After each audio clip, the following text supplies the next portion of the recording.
అహ్మదాబాద్‌లోని నరేంద్ర మోడీ స్టేడియంలో జరిగిన భారత్, దక్షిణాఫ్రికా మధ్య ఐదో టీ20 మ్యాచ్‌లో భారత్ అద్భుత విజయం సాధించింది. టాస్ ఓడి ముందుగా బ్యాటింగ్‌కు దిగిన భారత్ 20 ఓవర్లలో 5 వికెట్ల నష్టానికి 231 పరుగుల భారీ స్కోర్ సాధించింది. తిలక్ వర్మ 42 బంతుల్లో 73 పరుగులతో అగ్రస్థానంలో నిలిచాడు.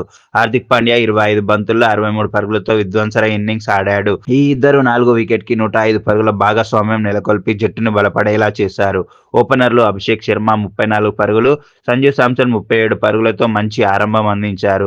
232 పరుగుల భారీ లక్ష్యాన్ని ఛేదించేందుకు దిగిన దక్షిణాఫ్రికాకు క్వింటన్ డికాక్ 65 పరుగులతో దూకుడుగా ఆడాడు. అయితే అతను అవుటైన తర్వాత జట్టు కుప్పకూలింది.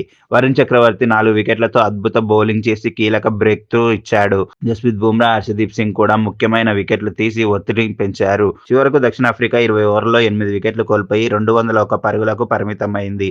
30 పరుగుల తేడాతో భారత్ విజయం సాధించింది. ఈ విజయంతో భారత్ 5 మ్యాచ్ల టీ20 సిరీస్‌ను 3-1తో కైవసం చేసుకుంది. స్వదేశంలో టీ20 సిరీస్‌లో భారత్ అజేయ గతిని కొనసాగిస్తూ మరో మైలురాయి సాధించింది. హార్దిక్ పాండ్యా, తిలక్ వర్మల బ్యాటింగ్, వరుణ్ చక్రవర్తి బౌలింగ్ ఈ మ్యాచ్‌లో హైలైట్స్‌గా నిలిచాయి. భారత్ జట్టు 2025 సంవత్సరాన్ని సిరీస్ విజయంతో ముగించి టీ20 వరల్డ్ కప్‌కు సన్నాహాలను బలపరుచుకుంది.